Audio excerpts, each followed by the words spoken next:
Muy buenos días tengan todos ustedes, queridos hermanos. Hoy estamos muy contentos de estar acá en la iglesia, la verdad. Estamos ubicados 25 metros al norte, antigua Hormiga de Oro, en la cual les invitamos para nuestros cultos los domingos de 10 a 11:30, 12, mediodía. Y también para los estudios los días miércoles a las 6 de la tarde.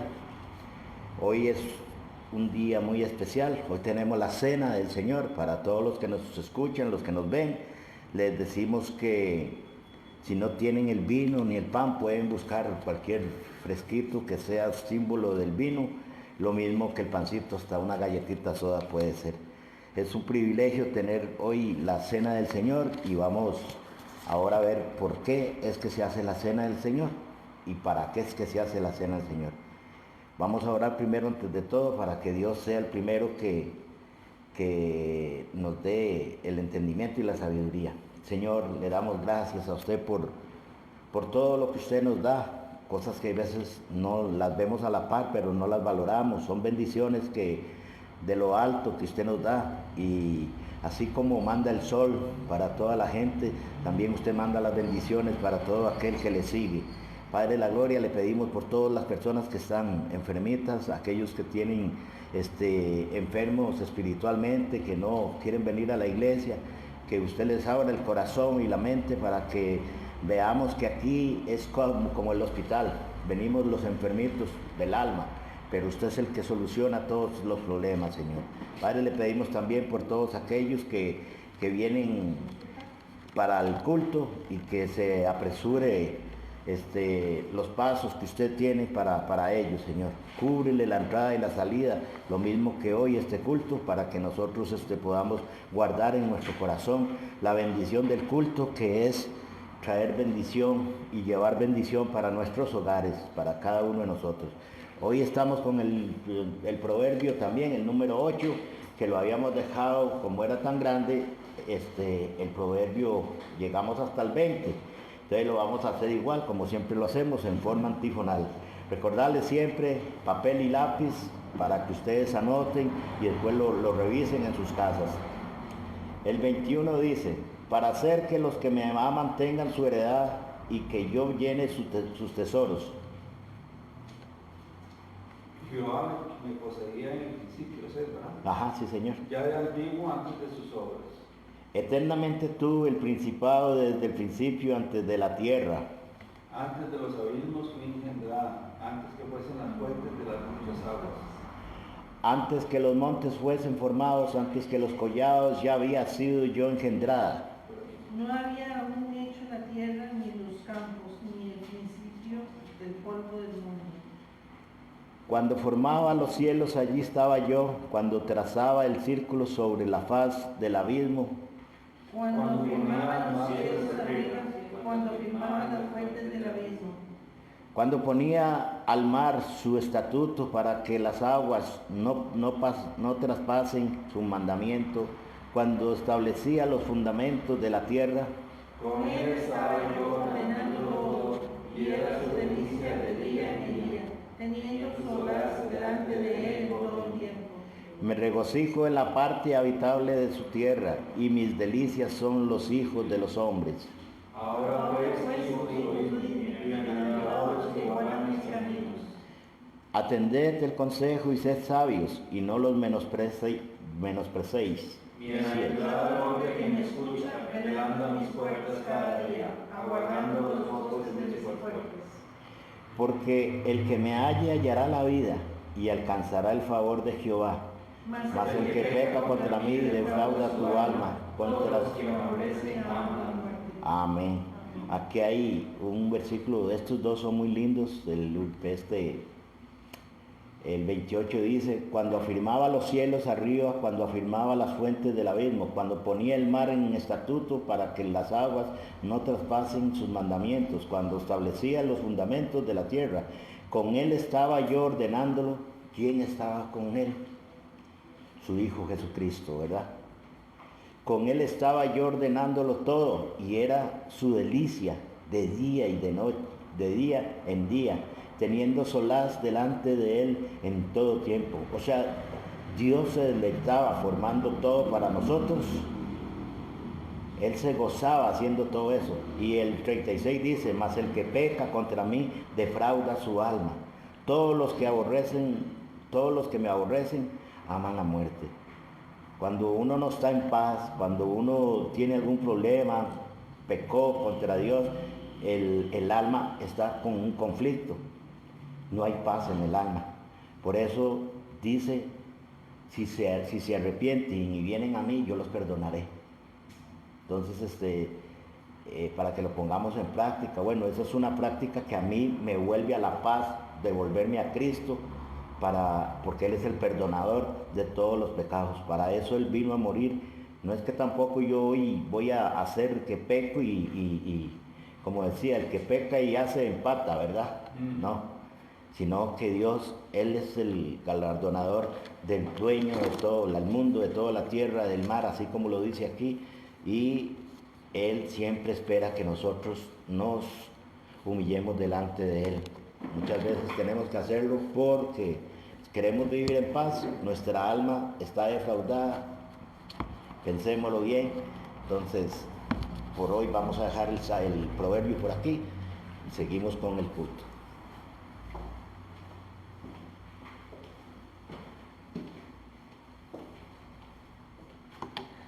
Buenos días. Vamos a cantar Somos un pueblo de pacto.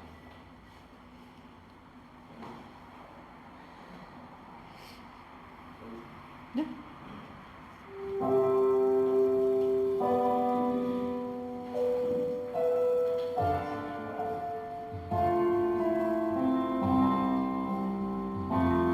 Aunque yo débil pueda ser, fuertes y fieles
Bueno, hoy vamos a seguir con las cartas del Evangelio para todos los hermanos que quieran el librito, don Daniel se los puede enviar. Ustedes nada más nos dicen. Y con mucho gusto nosotros acá, don Daniel se lo puede enviar. Hoy estamos con la lección de la página 21 y habíamos quedado que si confesamos nuestros pecados, Él puede recibir y podemos recibir respuestas de Él. También dice que Dios responde a aquellos a que oran con fe.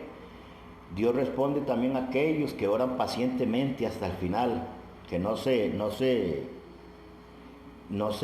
desesperan porque llega rápido. Habría que ver la tribulación que la persona está, porque hay momentos en que uno se frustra y le pide encarecidamente, y no es malo eso, porque también el rey David lo hablaba y le decía, y también hombres de la fe le decían a él: no te soltaré hasta que me bendigas, ¿verdad? Y muchas veces voy a bajarle un toquecito ahí. Sí, que si no se va a oír ahí. Bueno, y entonces hoy vamos a ver domingo 5 de diciembre, ¿verdad? Aquí dice: hay ciertas cosas con las que los hijos de Dios tienen que ser precavidos al orar. Y es que hay veces nos dicen: pidan, que todo lo que ustedes pidan se les dará. Y entonces, ¿por qué es que me dice a mí que tengo que ser precavido al orar? Dice aquí: 1, no sea hecha mi voluntad, sino que sea hecha tu perfecta voluntad. Hay veces yo oro y muchas veces pido solo lo que a mí me beneficia. Tener muchas veces riquezas, que no es malo, como les vuelvo a repetir, gente que necesita y que necesitamos también prosperidad económica, sí, pero que esa prosperidad económica no nos vaya a desviar de la línea que es Cristo, sino que sea hecha su perfecta voluntad. Si la voluntad de Dios es que nosotros le pedimos hoy tanta plata para un viaje, Él sabrá si se la da o no se la da. O también le podemos pedir: Señor, en tal parte no venden un producto de medicina y necesitamos esa medicina para nuestros hijos o para nosotros mismos. Dios sabrá si Él nos da esa perfecta voluntad, sí. El número 2, no mi plan, sino mediante tu gran plan. ¿Cuál es el plan de Dios? Que llevemos el Evangelio. ¿Mi plan cuál es? Yo quiero hablar del Evangelio, pero si yo no tengo el Evangelio dentro de mí, lo que yo estoy hablando es algo superficial. ¿Por qué? Porque para conocer a Dios hay que conocer a su Hijo, y para conocer a Cristo hay que recibirlo como su único Salvador, no de palabra ni de hecho, sino sentir que Él me perdonó, que Él me dio vida eterna y que Él murió en la cruz del Calvario para salvación eterna. No mediante mis circunstancias ni por mediante tu plan escondido. Mis circunstancias muchas veces me enfocan a orar lo que yo necesito. Pero ¿qué hay de aquellos que se están muriendo en este momento y que no han conocido a Cristo? Aquí en la Biblia nos dice que pidan y que yo os daré conforme a la voluntad de Dios. Y yo a veces oro, pero conforme a mi voluntad. El número 4 dice: no con un corazón de venganza, sino con un corazón de perdón. Había un corito antes que decía: ¿cómo puedes orar con tu hermano si no lo has perdonado? Dios no acepta la oración si no te has reconciliado con Él. Y qué duro, ¿verdad? ¿Cómo es posible que yo venga aquí hoy, presentarme ante todos ustedes, ante este púlpito, que es un púlpito de madera? Sí. Pero aquí se viene a predicar la palabra de Dios. Dicen que el primero que está en la iglesia es Satanás, dice. Pero si se le permite entrar, pero no, nosotros no podemos, no debemos. Entonces, si yo digo que Satanás es el primero que viene a la iglesia, imagínense cómo va a venir una persona que está necesitando que le ayudemos espiritualmente. Y si ahí está Satanás, mejor lo busco en otro lado, ¿no? Tal vez pueda que sea verdad, pueda que no, pero habría que ver todo eso. El número 5 dice: una actitud de sumisión al deseo de Dios. como lo hacía Pablo: Señor, quítame este espuelón, este agujón, el agujón, sí, el aguijón. Y él le dijo: bástase con mi gracia. ¿Qué fe tenía Pablo o cómo oraba Pablo para decir y que le dijera a Dios: bástate con mi gracia? Y es que si vemos la gracia de Dios y la enumeramos, porque muchas veces ya nos hemos ido como modificando y diciendo que Dios le bendiga. Antes, ¿se acuerda que solamente el que hablaba, que decía Dios le bendiga, era gente que estudiaba como la palabra, era gente como algunas gente que conocía la Biblia, pero eran como apartados ellos? Y el que decía Dios le bendiga era porque no era católico.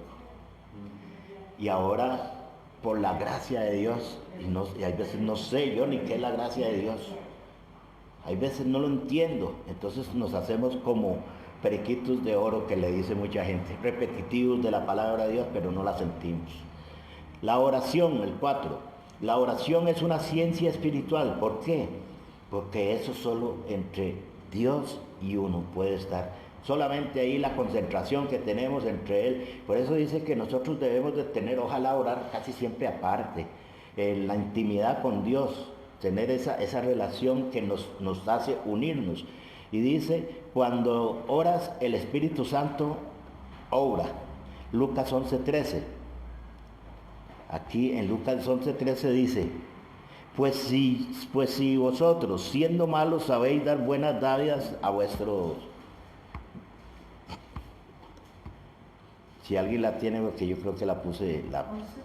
Sí. Pues si vosotros, siendo malos, sabéis dar buenas dádivas a vuestros hijos, Ajá. ¿cuánto más vuestro Padre Celestial dará el Espíritu Santo a los que se lo pidan? Exactamente. Ahora vea lo que está diciendo aquí: si vosotros, siendo malos, sabéis dar buenas dádivas a nuestros hijos, y vea lo que dice: pues Dios os dará, ¿qué? El Espíritu Santo. ¿Ve? Él, siendo nosotros tan malos, porque de verdad que somos malos todavía, y Él nos está dando el Espíritu Santo. Aquí no nos está dando, por eso dice: cuando oras en el Espíritu Santo, obra. ¿Quién está orando? Dios. ¿Por qué? Porque le estamos pidiendo al Espíritu Santo. El Espíritu Santo es el que nos está revelando en la oración. Dios mío, Él es el que nos dice: oramos por los enfermos, oramos por esto. Y también en la intimidad oramos por lo que nosotros necesitamos también. Cuando el Espíritu Santo obra, absolutamente las fuerzas de los espíritus malignos son atadas. Mateo 12:28-29. Qué raro, no me abre. Dice, si alguien lo tiene, es que me da solo la mitad aquí. No sé por qué me lo... Dice: pero si por el Espíritu de Dios se echó fuera los demonios, ciertamente, y aquí ya no me pasa. 28:29. Ciertamente ha llegado a vosotros el reino de Dios, porque ¿cómo puede alguno entrar en la casa del hombre fuerte y saquear sus bienes si primero no le ata? Y entonces podrá saquear su casa. Amén. Entonces aquí vemos otra vez: cuando el Espíritu Santo obra, absolutamente las fuerzas de los espíritus malignos son atadas. O sea, vea que nos está dando como una autoridad, nos está dando, como diciendo: el enemigo no va a poder contra ustedes. Y es que nosotros muchas veces nos vamos a cosas más insignificativas, como por decirle un ejemplo, que hay gente que pelea, que dice: es que Jesucristo no tenía barba, o Jesucristo no tenía el pelo largo, o era esto, y cosas insignificantes. Estas cosas nos da que nosotros tenemos la autoridad. ¿Cómo? ¿Por qué es que muchas veces permitimos que el enemigo nos apisotee?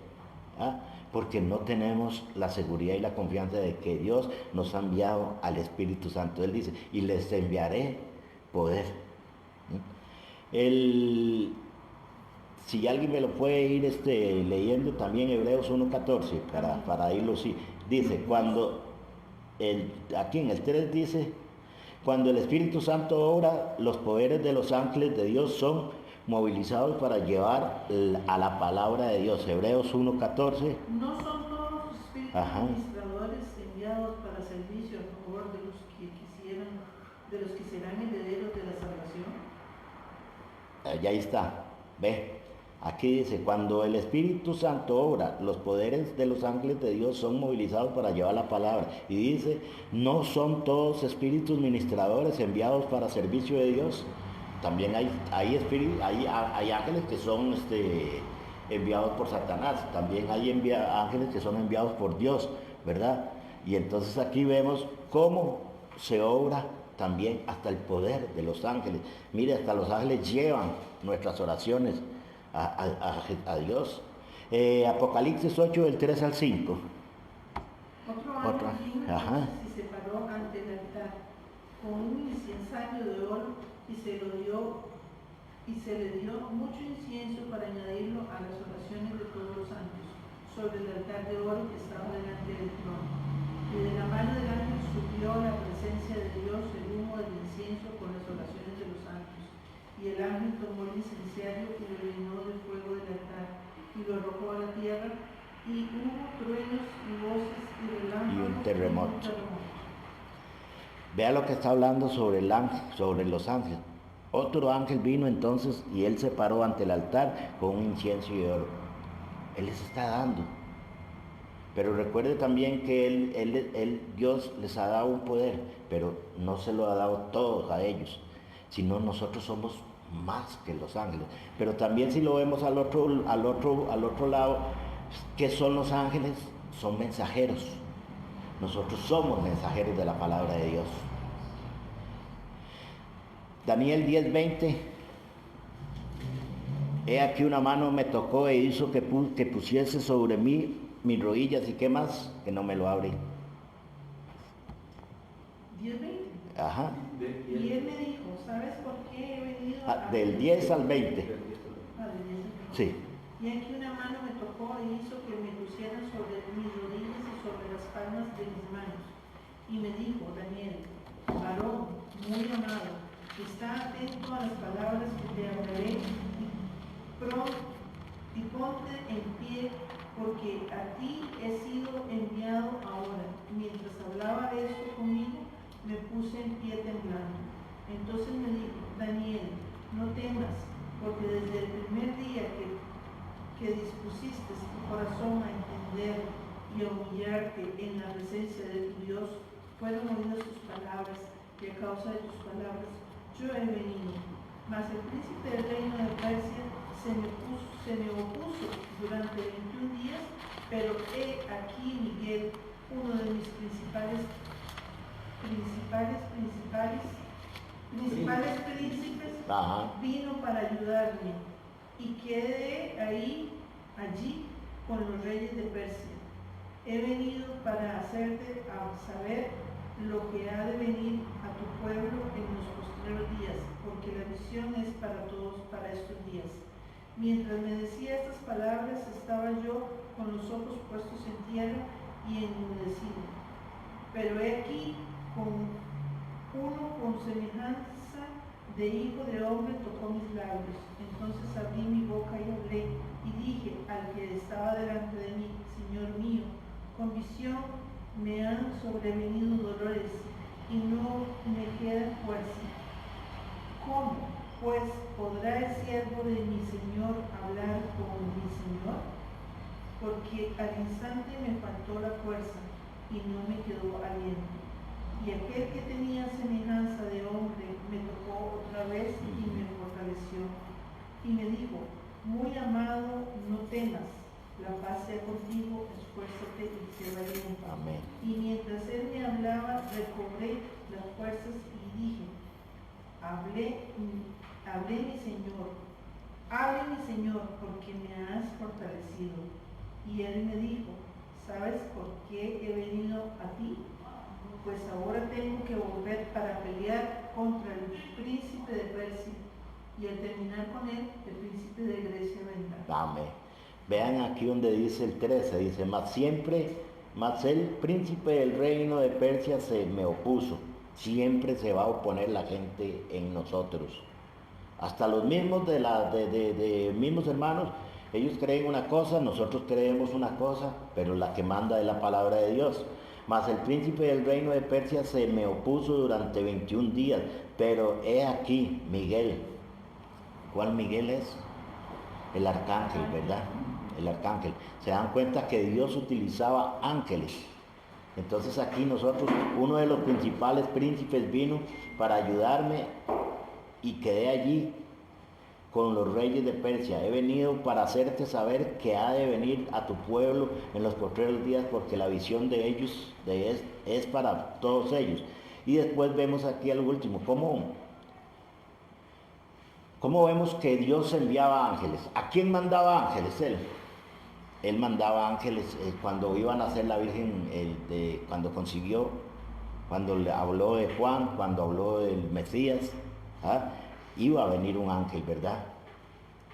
He aquí que nosotros somos también mensajeros. Ahorita mucha gente dice que acampe ángeles alrededor de nosotros, que nos cuiden la entrada y la salida de cualquier lado, lo dicen, ¿verdad?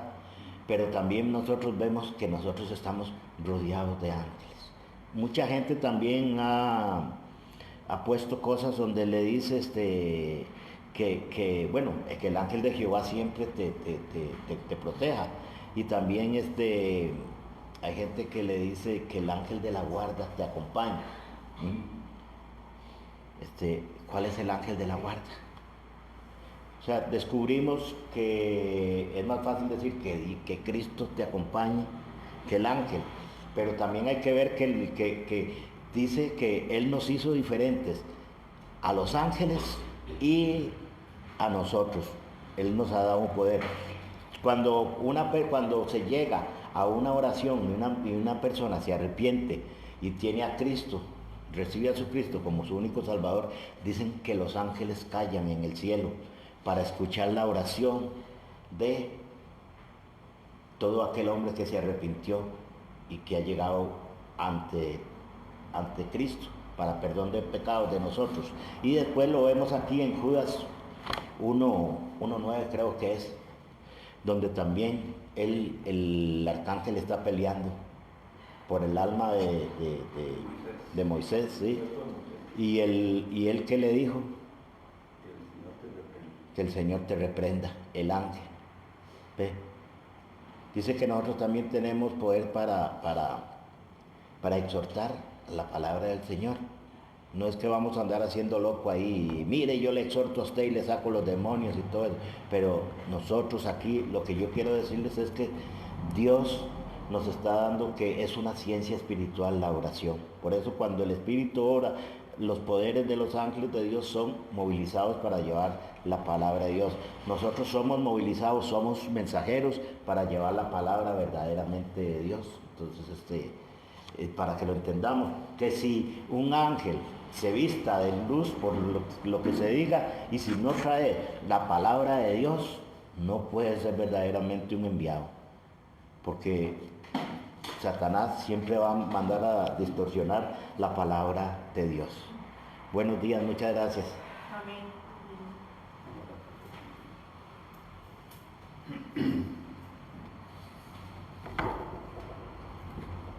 Muy buenos días a todos, que el Señor les bendiga. Voy a quitarme esto de aquí.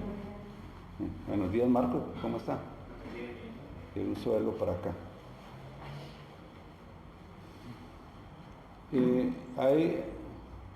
Con el tema de los ángeles, ha habido una moda, yo creo que ya no es tan frecuente, de que la gente decía, ábrele la puerta a los ángeles, a un ángel para que pase y entre a su casa y no sé qué, cosas así.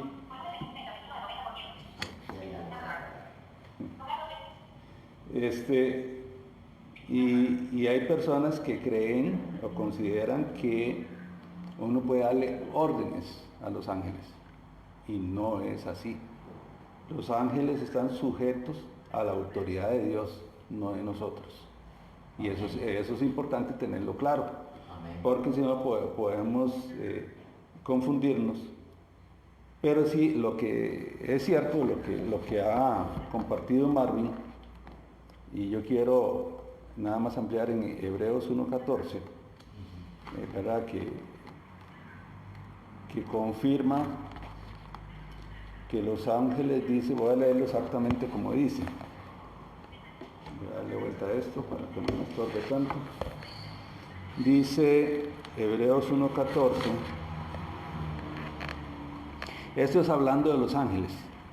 ¿No son todos espíritus ministradores enviados para servicio a favor de los que serán herederos de salvación?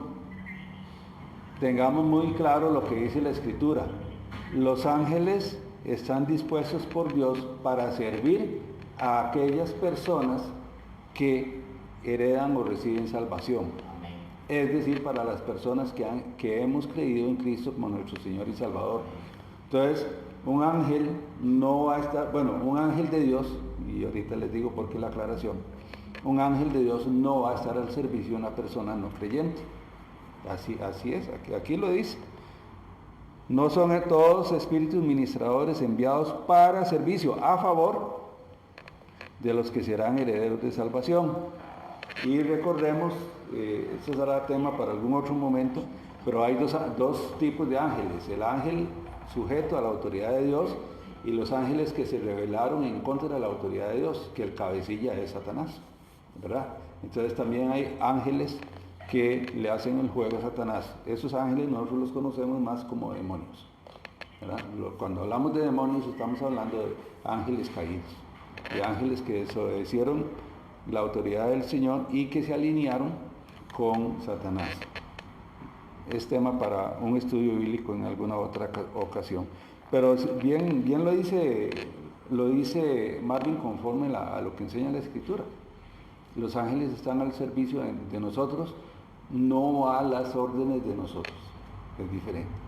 O sea, alguien me decía hace algunos años que si uno tuviera la facultad de ver todo lo que espiritualmente acontece alrededor de nosotros, seguro nos asustaríamos, nos daría un infarto o algo así, porque alrededor de nuestro, estoy hablando de personas creyentes, hay demonios. De hecho, Pedro lo dice, que el diablo anda alrededor de nosotros como un león rugiente, ¿verdad? Viendo a quién devorar, ¿verdad? Efesios 6 nos habla de esa batalla que hay contra potestades y autoridades espirituales, ¿verdad? Entonces quiere decir que alrededor nuestro hay una nube de, estoy usando términos metafóricos, una nube de espíritus demoníacos que quieren o procuran que nosotros caigamos. Y obviamente hay espíritus ángeles que están al servicio nuestro, enviados por Dios para protegernos. Entonces decía este amigo mío que si uno pudiera ver esas luchas que se dan alrededor nuestro, creo que uno se asustaría, ¿verdad? Probablemente por eso Dios no lo permite precisamente, ¿verdad? Lo importante es que el Señor nos guarda, que el Señor nos cuida, como dice el Salmo, que el ángel de Jehová acampa alrededor de los que le temen, ¿verdad? O sea, está alrededor nuestro. Hay una protección angélica alrededor de aquellas personas que hemos confiado en Cristo Jesús. Dos anuncios para que no se me olviden. El domingo 19, ¿verdad? Domingo 19 vamos a tener una actividad especial acá en la iglesia, previa a la Navidad, a la celebración de Navidad. Entonces, para que ojalá todos puedan participar, ¿verdad? Y que reserven el espacio, la vamos a hacer en el mismo horario de la iglesia para evitar contratiempos con las personas que sabemos que tienen compromisos después de las 12, de trabajo especialmente, ¿verdad? Entonces, para que reserven su tiempo, vamos a tener un compartir algunos alimentos, materiales, ¿verdad? Pero también, por supuesto, la palabra de Dios, ¿verdad? Claro que sí. El formato va a ser un poquito diferente y espero que ustedes puedan participar. Lo mismo las personas que nos están viendo, los hermanos de la iglesia, y veo que Martín está conectado y doña Tere está conectada también, ¿verdad? Y que puedan también acompañarnos. Ese es el primer anuncio, y que Marco también nos pueda acompañar, que reserve el día, si Dios lo permite. El segundo anuncio es el siguiente, lo escribí en el chat de la iglesia un día de estos. Yo he notado que muchos de ustedes tienen horarios de trabajo vespertino. Y como ustedes se han dado cuenta, el estudio bíblico los miércoles yo lo he estado grabando para que esté disponible a partir de las 6 de la tarde. Igual se podría poner para que esté disponible en el mismo momento o a las 6:30 de la tarde. Eso es nada más cuestión de de formato. Pero yo lo he estado grabando los miércoles acá en la mañana. Vengo acá, lo grabo, a veces estoy, ¿cómo se dice vos? Solo como el cero, ¿verdad? Bueno, acompañado del Espíritu Santo. Y otras veces me ha acompañado Marvin y otras veces me ha acompañado Martín, ¿verdad? En eso. Entonces vamos a aprovechar el día miércoles por la mañana, de ahora en adelante, si Dios lo permite, para que venir a grabar, ¿verdad? Obviamente, que el grabar es una enseñanza, la enseñanza que en la noche ya está disponible, pero también vamos a tener un segundo tiempo de estudio bíblico, por si alguien quiere acompañarnos, ¿verdad? Yo le dije a Marvin y a Martín, ¿verdad? Martín y Marvin, ¿verdad? Para ver si me pueden acompañar, pero también está abierto a cualquier otra persona, doña Isabel, Eliet, etcétera, si pueden venir. La idea es estar acá de 8:30, 10:30 máximo, para que ya después los que tienen que trabajar puedan ir a su trabajo. Y es que queremos profundizar más en la palabra de Dios. Vamos a tocar temas como la hermenéutica, es decir, cómo estudiar la Biblia, cuál es la manera correcta de estudiar la Biblia. Y por ahí un poquito combinado con eso, porque nos va a servir digamos, de complemento, la homilética, cómo exponer la Biblia, cómo la estudio, pero también cómo la expongo, ¿verdad? Entonces quedan todos invitados para venir los miércoles en la mañana, acá a la iglesia, más o menos de 8:30 a 9:15 haremos la grabación, y de 9:15 a 10:30 haremos el estudio bíblico, pero el estudio bíblico no va a ser grabado, ¿verdad? O por lo menos no todavía. Veremos más adelante si lo grabamos para que esté disponible para todos en cualquier momento. Bien, eso es lo que quería compartirles. Vamos al libro de los Hechos, capítulo 20, versículo 28. Hoy es primer domingo de mes, primer domingo de diciembre, hoy es 5. Y como es lo usual en la iglesia, tenemos la celebración de la Cena del Señor. Entonces tenemos que dar espacio también a que podamos participar de la Cena del Señor, los que estamos acá presentes, y los que están siguiendo el servicio por Facebook, en este momento en vivo, pues también pueden ir preparando, como dijo Marvin, algún pedacito de pan y un jugo de uva, para que desde allá, desde su casa, también puedan participar de la Cena del Señor. Hechos 20:28. Vamos a continuar hoy el tema de la Iglesia de Cristo. La habíamos empezado hace unos domingos y le hemos puesto por título La Iglesia que predica la verdad del Evangelio. Y habíamos visto algunas características de ella, el fundamento que es Cristo, y quienes conforman una iglesia cristiana bíblica.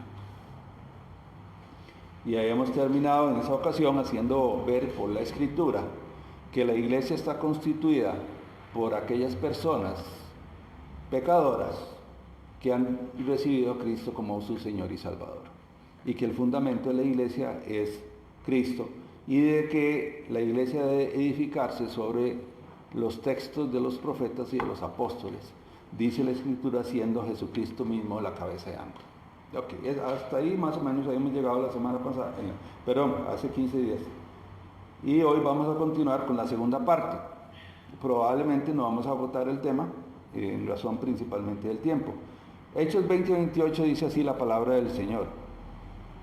Por tanto, mirad por vosotros y por todo el rebaño en que el Espíritu Santo os ha puesto por obispos, para apacentar la iglesia del Señor, la cual Él ganó por su propia sangre. Amado Padre Celestial, te damos gracias, Señor, por tu palabra. Te damos gracias, Señor, por la salvación que nos has dado, Señor, por medio de la obra de Cristo en la cruz del Calvario. Esa salvación que fue anunciada desde Génesis 3, capítulo 15, Señor, para resolver el problema fundamental del hombre, que es la separación de ti por causa del pecado original, Señor. En tu amor, Señor, planeaste que Jesús, tu Hijo, derramara su sangre en la cruz para darnos perdón y vida eterna, Señor. Padre, que tu palabra nos lleve al conocimiento de toda verdad, que nos edifique y que podamos comprender más exactamente, Señor, lo que es tu iglesia, la que ganaste con tu sangre, Señor. En el nombre de Jesús, amén. Amén. Inicio con este versículo porque hay algo que nosotros tenemos que tener muy claro. Todos y las personas que nos observan indistintamente a la iglesia que asistan, y es que la iglesia le pertenece a Cristo. La iglesia no le pertenece a Daniel, ni le pertenece a Marco, ni le pertenece a Beatriz, o a Eliet, o a doña Isabel, o a Marvin, o a Nino, o a Francisco, no, o a doña Tere. La iglesia le pertenece a Cristo. Y nosotros tenemos que ser prudentes y cuidadosos, de manera tal de que nunca nos pase por la mente sentirnos algo más de lo que somos en medio de la iglesia. Peor aún, como hemos visto en algunas ocasiones, tal vez en nuestra vida cotidiana, que algunos líderes religiosos se sienten dueños de la iglesia. Y algunos líderes religiosos de mucha importancia mundial sienten que lo que ellos dicen es de tanta autoridad como la palabra de Dios. E incluso vemos como a algunos líderes religiosos se les rinde cierta pleitesía, que se arrodillan delante de ellos, o que casi que tocar a la persona es como una bendición, ¿verdad? Como que recibo bendición al tocar. Si yo llegara y le digo a Marvin y lo toco el hombro para recibir bendición, ¿verdad? Y esos son costumbres que por la falta de apego a la Escritura se han ido metiendo dentro de la iglesia cristiana. Y aquella que se dice cristiana, pero que en el fondo realmente no lo es. Y por eso empiezo por este versículo, porque vean lo que dice: mirad por vosotros y por todo el rebaño en que el Espíritu Santo os ha puesto por obispos. El contexto, para que lo ubiquemos, el contexto es el apóstol Pablo despidiéndose de un grupo de líderes de la iglesia de Éfeso en su ruta hacia Jerusalén. Pablo los llama, se reúne con ellos, ora con ellos, y ya al final le va diciendo estas palabras y otras. De hecho, Pablo un poquito antes le dice que él está seguro que nunca más lo van a volver a ver. Y entonces esto sería algo así como el testamento espiritual de Pablo a esos líderes de la iglesia en Éfeso. Y entonces dice Pablo, le dice a ellos: mirad por vosotros y por todo el rebaño en que el Espíritu Santo os ha puesto por obispos. O sea, tengan cuidado de ustedes mismos. Es más, a Timoteo se lo dice claramente, le dice: ten cuidado de ti mismo, se lo dice así. Y aquí le dice a los líderes de la iglesia de Éfeso, le dice algo parecido: tengan cuidado de ustedes y tengan cuidado del rebaño. Después vemos, ahí lo pueden leer en sus casas el por qué les dice eso, pero no quiero desviarme. Tengan cuidado del rebaño, tengan cuidado de ustedes mismos, y les dice para apacentar, o sea, para cuidar, para alimentar, para dirigir, para orientar. Eso es lo que hace un pastor. Acuérdense que la figura del pastor de ovejas en la Biblia es muy importante y es muy significativa. Y entonces el apóstol Pablo les dice para apacentar, es decir, y apacentar significa todo eso: alimentar, guiar, proteger, cuidar, ¿verdad? Llevar. Dice la iglesia del Señor, la cual él ganó por su propia sangre. Y aquí nos dice dos cosas más: la iglesia del Señor, la iglesia de Cristo. No es la iglesia nuestra, no es la iglesia de una persona, ni siquiera es la iglesia de un grupo de personas, ni siquiera es una denominación. La iglesia es del Señor, la iglesia es de Cristo, le pertenece a Cristo. ¿Y qué dice más? La cual él ganó por su propia sangre. El Señor Jesús, al derramar la sangre en la cruz del Calvario, ganó a la iglesia de Cristo, a su iglesia. Y ninguno de nosotros, ni ningún ser humano, ha derramado su sangre a favor de la iglesia. Puede que haya habido mártires, Por supuesto que sí, hay mártires y todavía hoy día hay mártires, ¿verdad?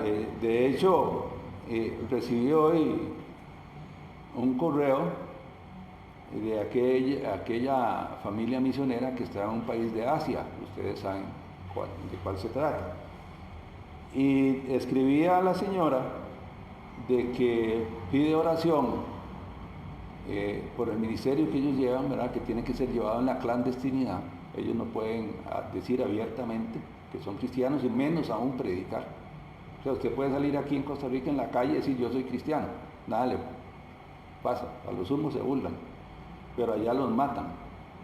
Y decía la señora que los tengamos en oración porque las personas que empiezan a escuchar el evangelio allá, que lo hacen de una manera, repito, muy clandestina, muy discreta, muy privada, una de dos, o los persiguen o desaparecen. Así, no hay término medio. O sea, le predicó a alguien a Cristo, tal vez lo recibió ese día y ya no volvió a saber nada de él. Y no es porque se fue a vivir a otro lado, es simplemente porque lo desaparecieron. No admiten ahí por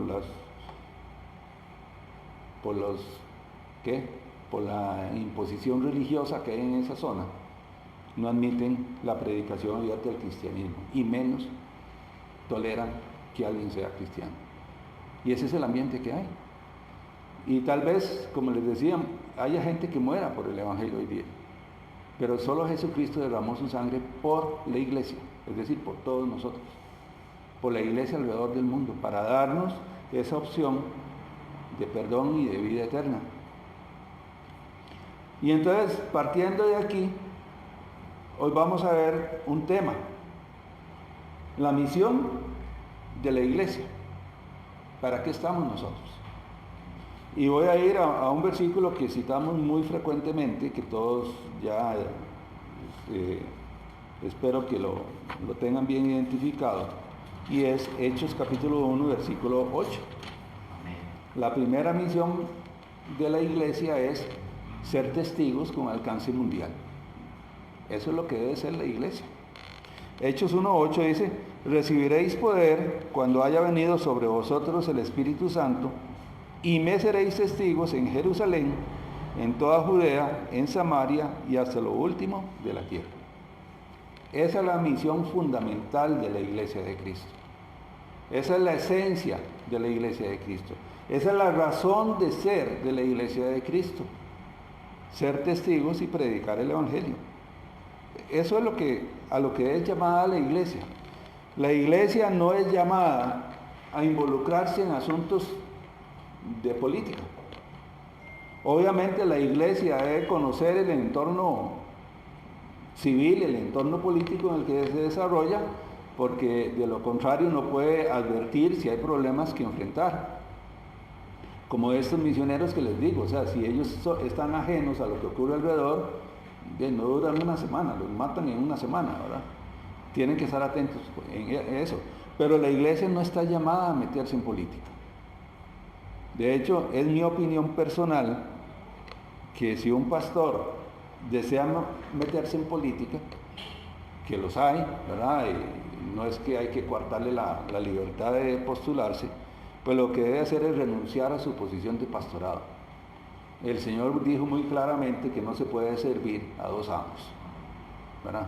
Y 1 Juan nos dice que el que se hace amigo del mundo se constituye enemigo de Dios.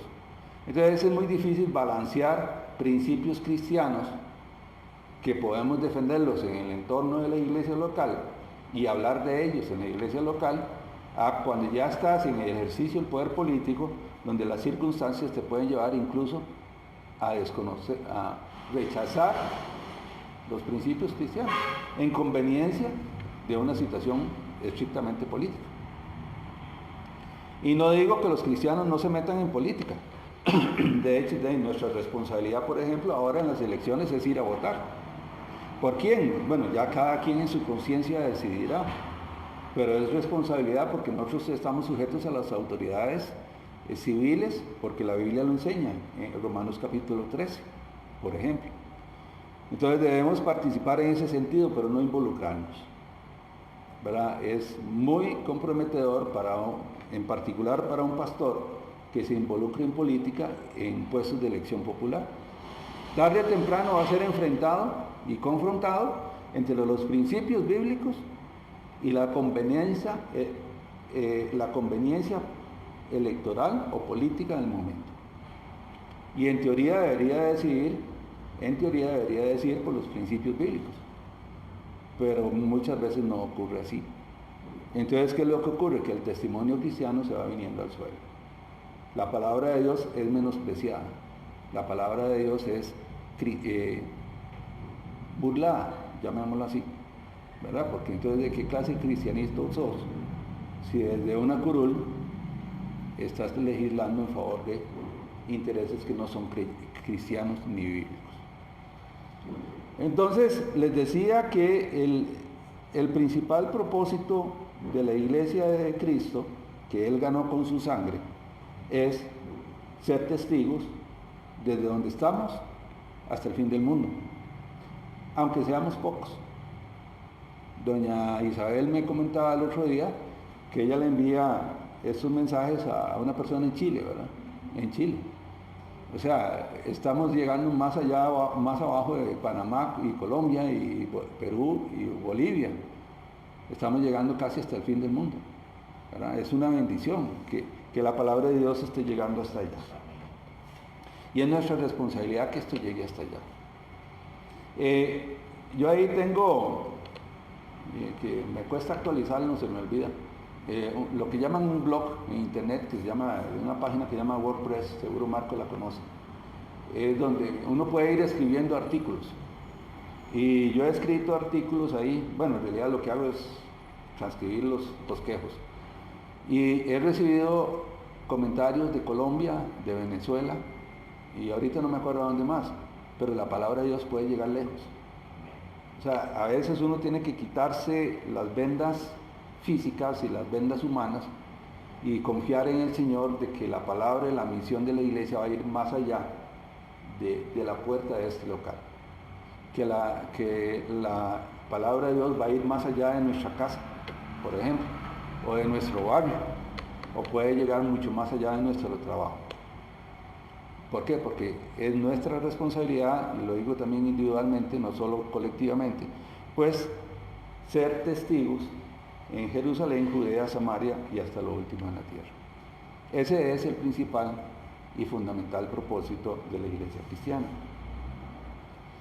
En 1 Tesalonicenses capítulo 1 lo tomé como un ejemplo porque a mí me gustan mucho las palabras del apóstol Pablo a la iglesia de Tesalónica, cómo se expresa él de esta iglesia. Y esto también nos sirve de ejemplo a nosotros. Tesalonicenses capítulo 1. Esto nos sirve de ejemplo a nosotros de lo que es una iglesia cristiana. De lo que esa iglesia en Tesalónica, una iglesia perseguida, por cierto, hacía para el Evangelio de Cristo. Y lo vemos aquí en palabras del apóstol Pablo, inspirado por el Espíritu Santo. Y voy a leer para ustedes 1 Tesalonicenses capítulo 1, versículo 2 en adelante. Y espero que por allá, los que estén mirando, tengan papel y lápiz para anotar. Damos siempre gracias a Dios por todos vosotros, haciendo memoria de vosotros en nuestras oraciones, acordándonos sin cesar delante del Dios y Padre nuestro de la obra de vuestra fe, del trabajo de vuestro amor y de vuestra constancia en la esperanza en nuestro Señor Jesucristo. Porque conocemos, hermanos amados de Dios, vuestra elección, pues nuestro evangelio no llegó a vosotros en palabras solamente, sino también en poder, en el Espíritu Santo, ¿se acuerdan de Hechos 1:8, perdón? Y en plena certidumbre, como bien sabéis cuáles fuimos entre vosotros por amor de vosotros. Versículo 6. Y vosotros vinisteis a ser imitadores de nosotros y del Señor, recibiendo la palabra en medio de gran tribulación, con gozo del Espíritu Santo, de tal manera que habéis sido ejemplo a todos los de Macedonia y de Acaya que han creído. Porque partiendo de vosotros ha sido divulgada la palabra del Señor, no solo en Macedonia y Acaya, sino que también en todo lugar vuestra fe en Dios se ha extendido, de modo que nosotros no tenemos necesidad de hablar nada, porque ellos mismos cuentan de nosotros la manera en que nos recibisteis y cómo os convertisteis de los ídolos a Dios, para servir al Dios vivo y verdadero, y esperar de los cielos a su Hijo, el cual resucitó de los muertos, a Jesús, quien nos libra de la ira venidera. Me gusta a mí mucho este pasaje, y no es el único que habla de la iglesia de Cristo y cómo funciona una iglesia cristiana, pero sí me llama la atención esa en particular por las características que el apóstol Pablo describe de esta iglesia. Es como si alguien que haya participado de esta iglesia dentro de un año, 2 años o un tiempo, hiciera una nota y dijera: mi experiencia en la iglesia cristiana la verdad, y empieza a describir a la iglesia cristiana la verdad con ciertas características especiales, espirituales sobre todo. Pues eso es lo que hace el apóstol Pablo acá. Y vean cómo empieza el apóstol Pablo a describir esa iglesia, y repito que esto debe ser ejemplo para nosotros como grupo, pero también personalmente. Dice: la obra de vuestra fe. Dice: acordándonos sin cesar delante del Dios y Padre nuestro de la obra de vuestra fe. ¿Qué es la obra de vuestra fe? Pues el resultado, la evidencia de la fe de la iglesia. ¿Cómo se evidencia la fe de la iglesia? Por ejemplo, en Santiago, en la carta de Santiago, en el capítulo 2 se menciona y dice Santiago: muéstrame tu fe por tus obras. O sea, no basta que yo diga fe, que tengo fe. Claro que la tengo.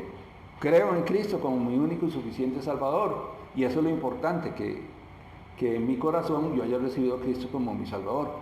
Pero ¿cómo le evidencio a otra persona que efectivamente yo soy un creyente? O sea, es que yo soy cristiano. Ok, sí, está bien. ¿Qué evidencia tiene de que usted sea cristiano?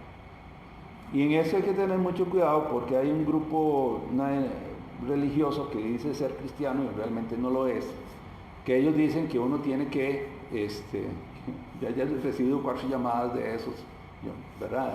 Yo le decía a Beatriz, ellos dicen que uno tiene que apoyar la obra de Cristo con buenas obras. Y siempre sacan de excusa a Santiago, ¿verdad? Siempre lo llevan a uno y es que vea lo que dice Santiago.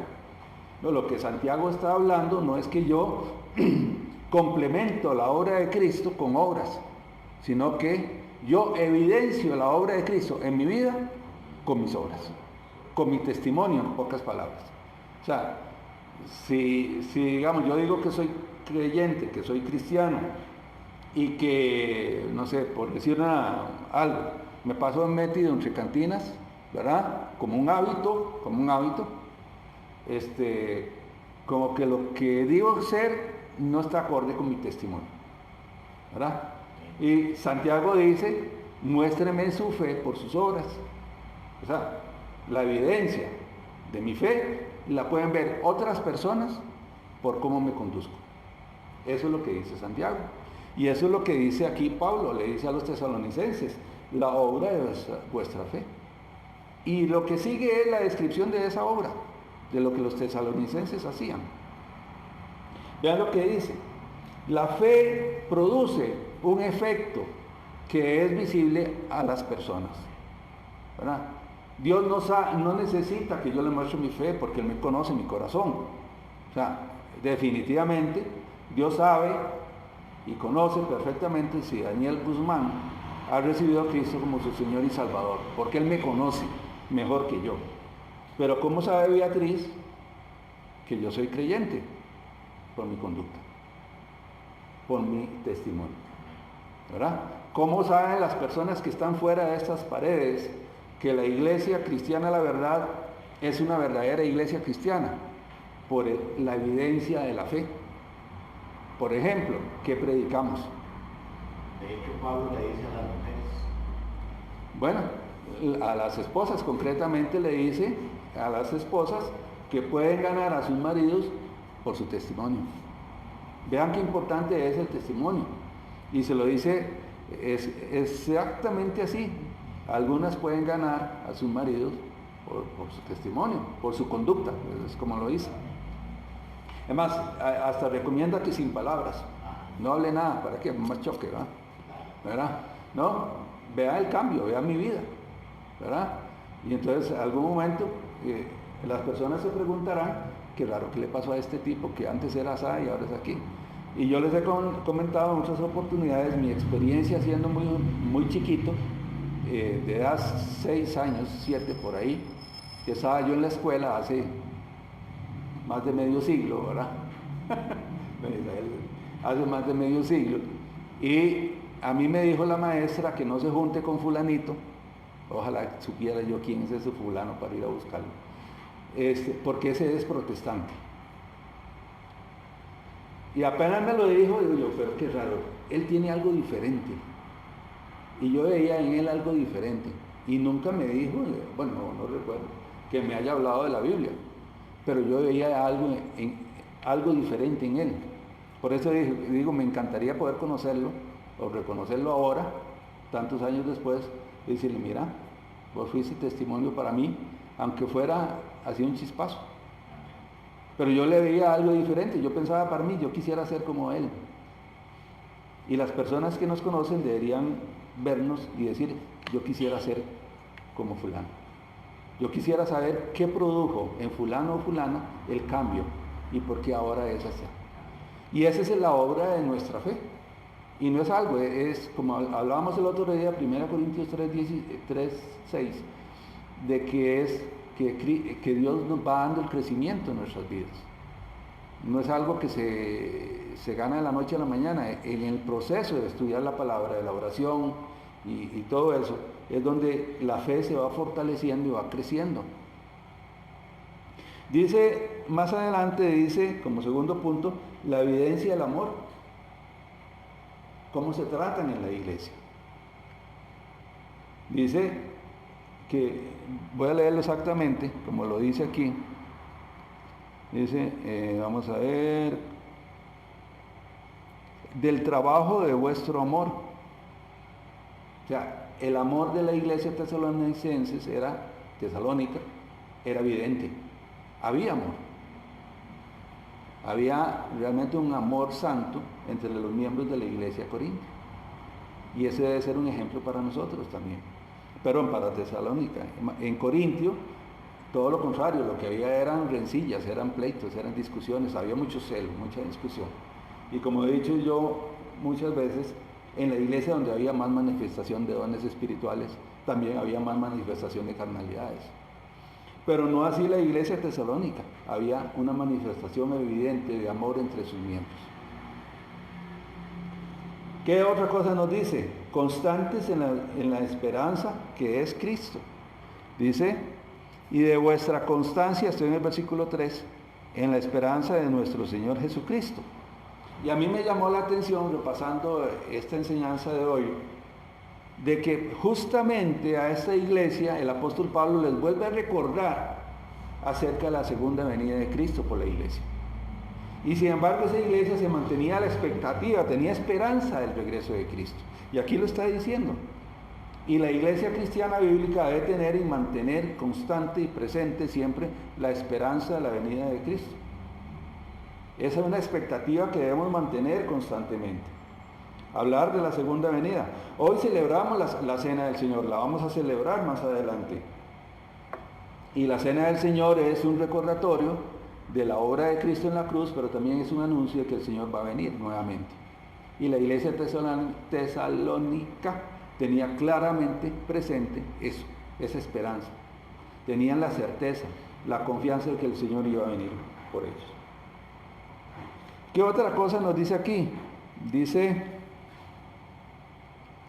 vamos a ver, versículo 6, y vosotros viniste a ser imitadores de nosotros y del Señor, imitadores de Cristo. Queremos seguir el ejemplo de Cristo. Queremos buscar en la persona de Cristo cuál es el camino que debemos seguir. No solo la obra salvífica, sino también cómo debemos conducirnos en este mundo.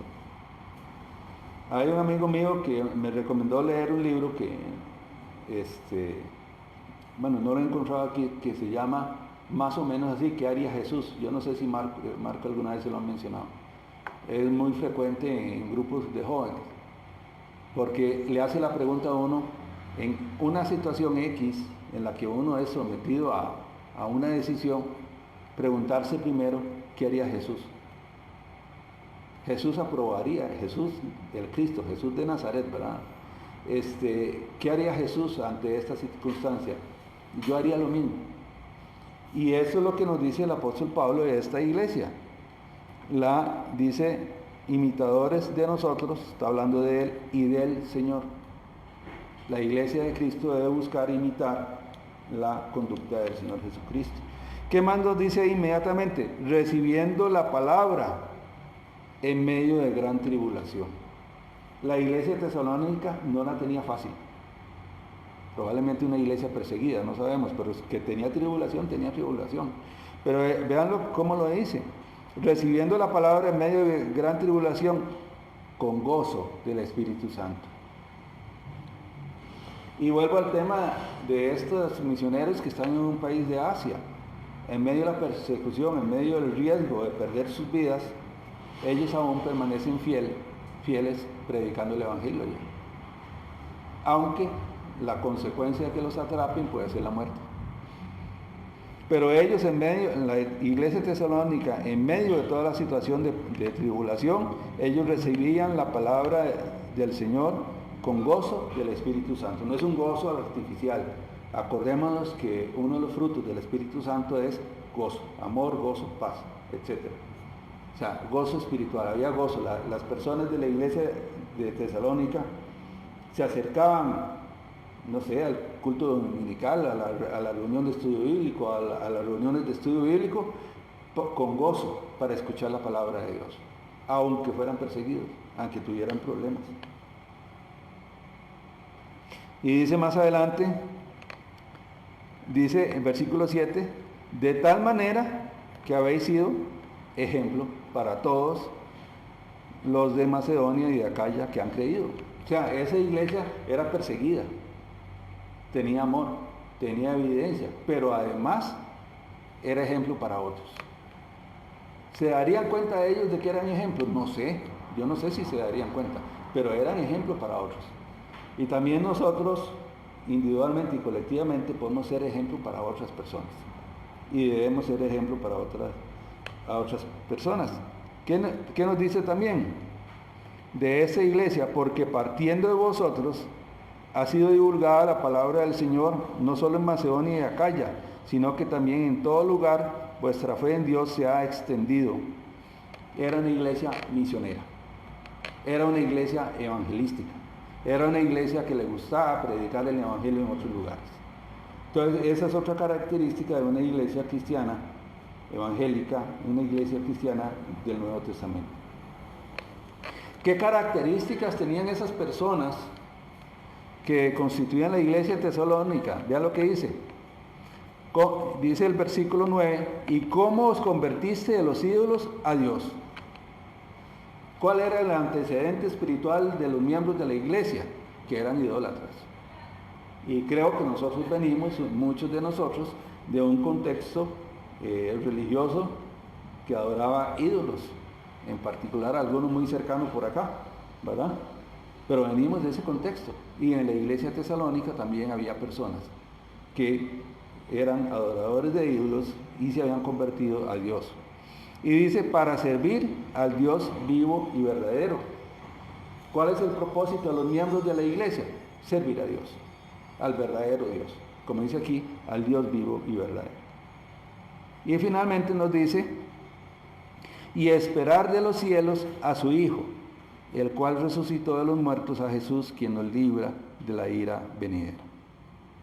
Vean qué interesante, otra vez vuelve a repetir la expectativa de la segunda venida de Cristo. Ya lo dijo antes y aquí lo vuelve a repetir, el cual dice, y esperar de los cielos a su Hijo.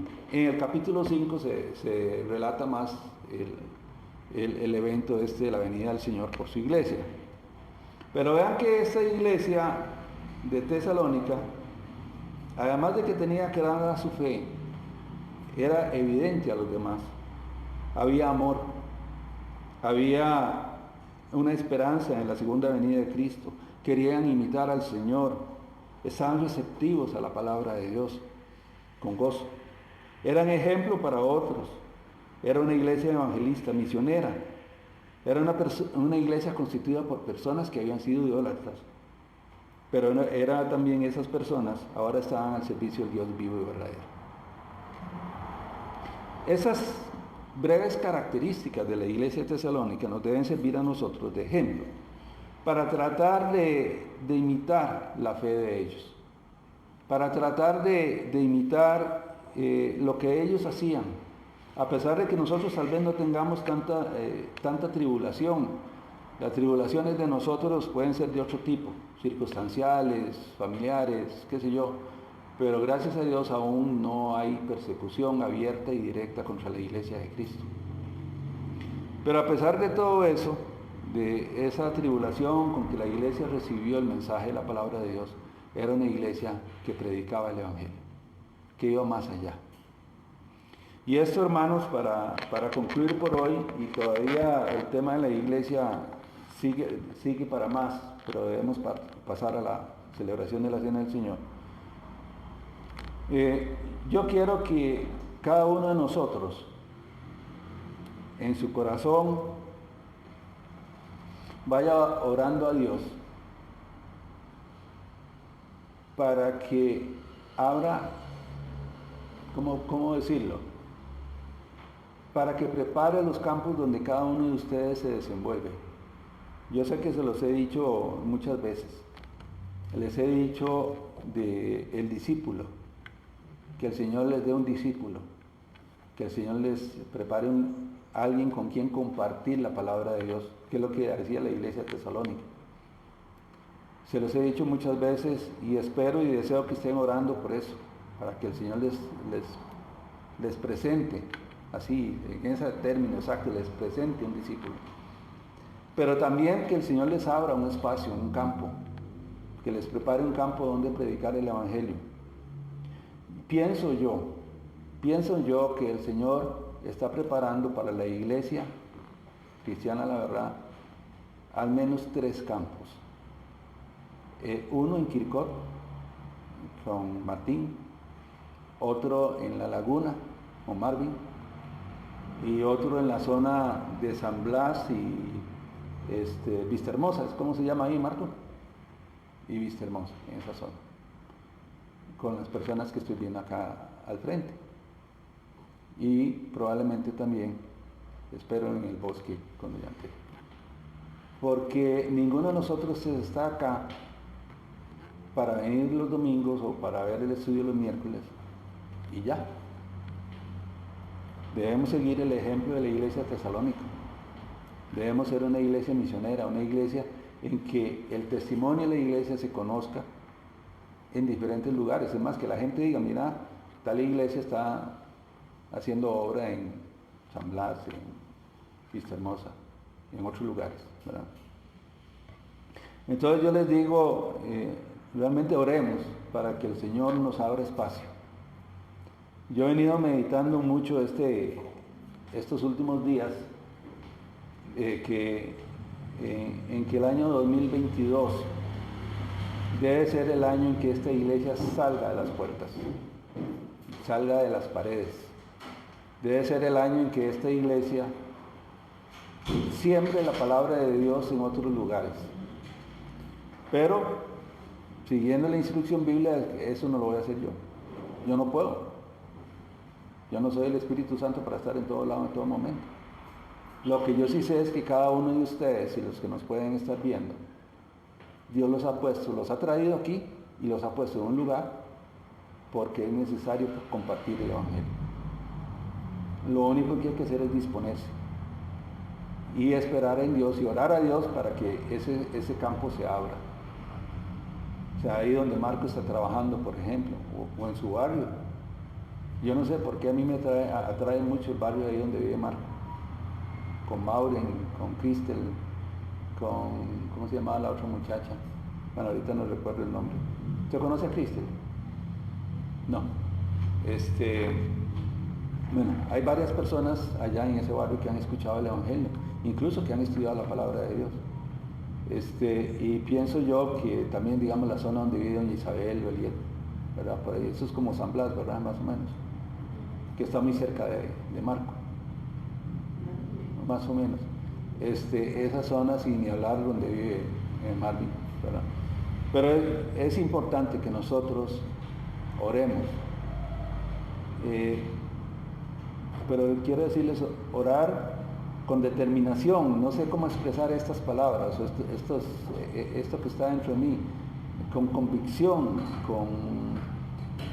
no orar por orar, sino orar para que no solo que el Señor nos abra espacio, nos abra campos, sino también que nosotros estemos dispuestos a ir al campo. Orar con seguridad. Orar con seguridad, la frase que está usando Marvin, me parece muy bien, muy acertada. Pero dispuestos, porque mucha gente, parafraseando Isaías, dice, heme aquí, envíalo a él, ¿verdad? No heme aquí, envíame a mí, ¿verdad?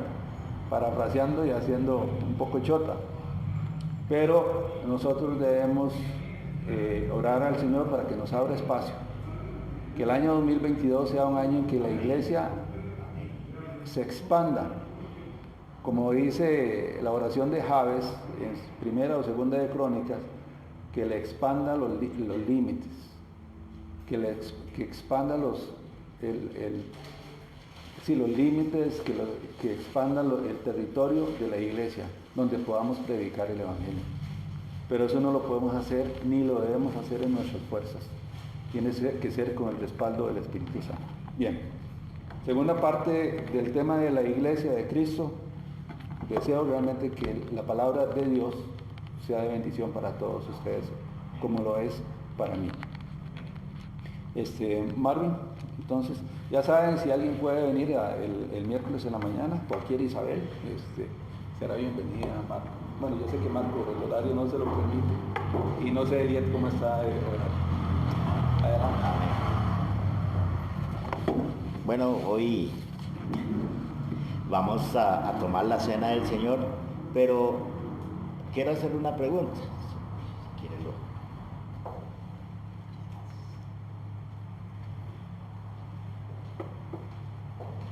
¿Por qué es que celebramos la cena del Señor? Muchas veces a nosotros nos han enseñado que qué bonito ir a recibir la cena del Señor, porque me siento con paz, porque me siento, y es ese deseo de recibir la cena del Señor, y no, hoy no la voy a recibir porque estoy en pecado, y entonces no puedo, o hay veces la recibo aunque esté con un pecado fuerte.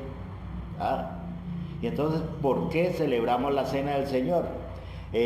Ustedes han visto una cosa que cuando, por decirle un ejemplo, a personas que se les han dado un lote y tal vez les ayudaron con el bono en una de vivienda, en una casita, esa persona está contenta. Dicen que para el 21 de diciembre van a dar ya las casas de tal lado. Y está uno con esa euforia y esa casa y se la imagina, y la vamos a pintar de color blanca, y el techo lo pintamos, no, el techo mejor no, porque le vamos a poner cerámica, y está con ese deseo de esa casa, y está con esa ilusión. Pero nosotros, ¿qué ilusión tenemos ante la cena del Señor? No ilusión, sino lo que está escrito en ella, en la palabra del Señor. Ahora el celular casi no me servía porque era lo que yo traía, y yo decía, uy, ¿y ahora cómo hago? ¿En cuál cita bíblica voy a buscar? Por eso para comenzar con Dios hay que asegurarse lo que va a hablar uno y tener conocimiento. Y digo, sí, en tal capítulo está. Porque cuando le pregunten a uno, ¿por qué usted se hizo cristiano? ¿Por qué usted es cristiano? ¿Y para qué es cristiano usted? Bueno, porque es que en la Biblia dice que en cuanto, y tenemos principios bíblicos que mucha gente no sabe a dónde están. Y ahora lo vemos. ¿Por qué es que nosotros lo hacemos? Porque don Daniel quiso cada mes. No, don Daniel, mejor no. Y decimos la iglesia que lo hagamos cada año. Y la iglesia somos un montón, ¿no? Dice que Rebeca estaba leyendo el libro de Números acerca de las fiestas de los sacrificios que celebraban los israelitas. Y se preguntó, ¿por qué celebramos nosotros la Santa Cena? Las fiestas y los sacrificios que Dios mandó que los israelitas celebraran tenían un propósito principal, ser una representación de la obra que Cristo vendría a hacer en favor no solo de los israelitas, sino de toda la humanidad. Por ejemplo, en la fiesta de la Pascua, ¿qué sacrificaban? Un corderito, ¿verdad? De un año. Este corderito debía ser un animal sano, limpio y puro. ¿Por qué? Porque nos representa a Cristo, que Él es puro y limpio, hombre que nunca pecó. Ese cordero era la Pascua. Y ahora nosotros, en representación de Cristo, hacemos la cena del Señor. Si vamos a las fiestas y todo eso, se nos va mucho el rato, que eso es un tema también para un culto. ¿Por qué es que se hace la cena del Señor? ¿Y quién puede hacer la cena del Señor? ¿Cómo debe tomar la cena del Señor? Y la Biblia nos dice que ya con un solo sacrificio, ellos lo hacían con varios sacrificios en el Antiguo Testamento, pero con un solo sacrificio, ahora nosotros encontramos la eterna salvación, que es Jesucristo. Y vamos al versículo 1 de Corintios 11, 23, porque dice,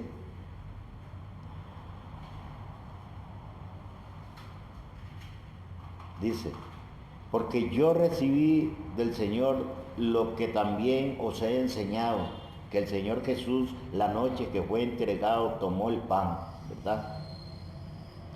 Y habiendo dado gracias, lo partió y dijo a sus discípulos, tomad, comed, esto es mi cuerpo, que por vosotros es partido. Haced esto en memoria de mí. Él les estaba anunciando que Él tenía que ir a llegar a la cruz del Calvario, que Él tenía que ir a entregarse para que el mundo hoy le estuviéramos recibiendo como nuestro único Salvador. Asimismo tomó también la copa después de haber cenado, diciendo, esta copa es el nuevo pacto de mi sangre, haced esto todas las veces que la bebiereis en memoria de mí. No nos está diciendo que lo hagamos un año, un mes, aquí se tomó la decisión de que lo hagamos cada mes y para nosotros es una fiesta espiritual totalmente. Así que, pues todas las veces que comiereis este pan y bebiereis esta copa, la muerte del Señor anunciáis hasta que Él venga. O sea, nosotros estamos anunciando hoy. Y pregunta, ¿estará usted contento anunciando la llegada del Señor? ¿Cómo estamos preparados? ¿Cómo estoy preparado hoy? Si verdaderamente cualquiera puede recibir el pan y el vino del Señor, sí. Pero ¿cómo estoy yo delante de mi Dios? Como decía don Daniel, solo yo sé qué testimonio estoy dando, qué fe tengo yo para delante de Dios. Entonces, así nosotros tomemos el pan, que es mi cuerpo, por vosotros que es partido, y hagámoslo en memoria del Señor. Al comer el pan, nosotros recordamos que Cristo fue molido, que Cristo fue crucificado y que por todo el dolor que Él pasó, Él va a venir por nuestra iglesia. ¿Cuál es la iglesia de Cristo? La que le seguimos a Él. Asimismo tomó también la copa después de haber cenado, diciendo, esta copa es el nuevo pacto de mi sangre, hacer esto todas las veces que la bebieres en el momento, en memoria de mí. Hoy hacemos la memoria de que Cristo, con toda la sangre que dejó en la cruz del Calvario, purificó y limpió nuestros pecados y nos perdonó, y que este pacto es en memoria de Él, que Él va a venir por la iglesia que somos nosotros. Tomémosla en el nombre de Cristo Jesús.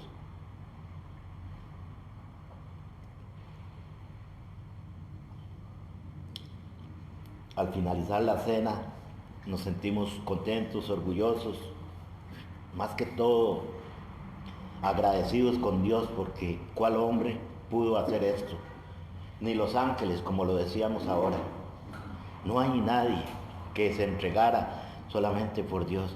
Y hay veces la gente nos dice, es que usted solo de Cristo habla, solo de Cristo. Y mire qué hizo fulano y qué hizo sutano. En la palabra de Dios dice que solo un hombre derramó y nos dio perdón de pecados, que se llama Jesús.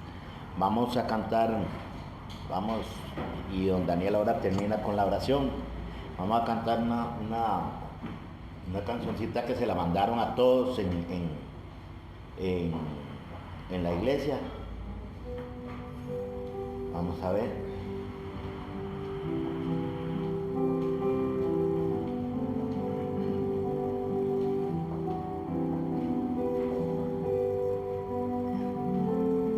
Don Daniel, si quiere la para porque va muy adelantada.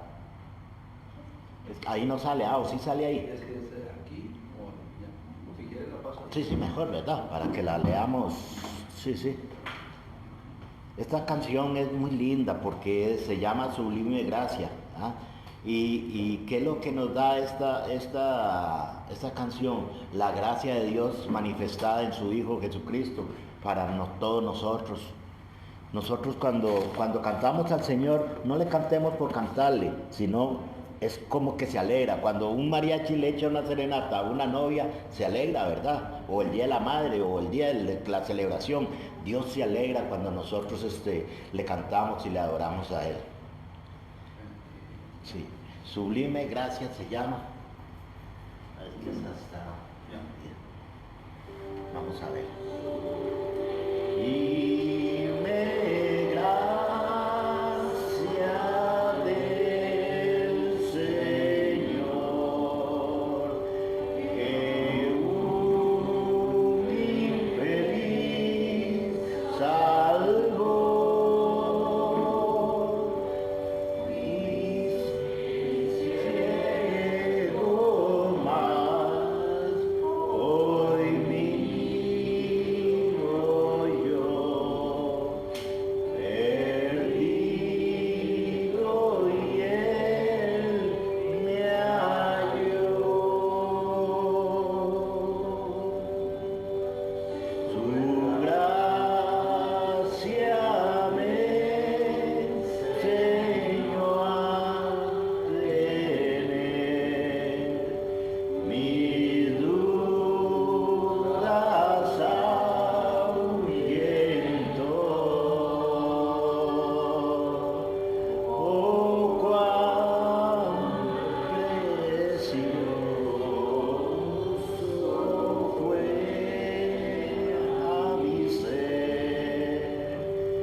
Este canto a mí me encanta, porque si no hubiera sido por la gracia de Dios, como dice ahí, que a un infeliz salvó.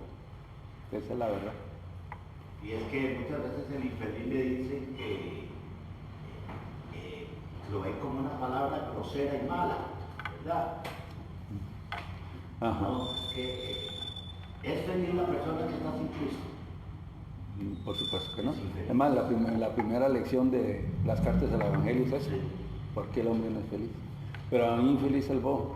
Y esta versión, que se la cambié a Marvin ahora en la mañana, porque era otra versión, me gusta porque es una grabación en una iglesia. Es más, cuando uno la escucha, tal vez ahora después la ponemos, se oye la voz de un chiquito. Ahí que algo dice un chiquito. Yo no sé si usted lo escuchó. Dice, oye, o sea, fue una grabación en vivo, entonces muy espontánea, muy natural. Y como les digo, hoy que celebramos la Cena del Señor, yo la siento muy atinada, para que recordemos que si no fuera por la gracia de Dios, ¿qué pasaría? ¿Qué sería de estos infelices? ¿Verdad?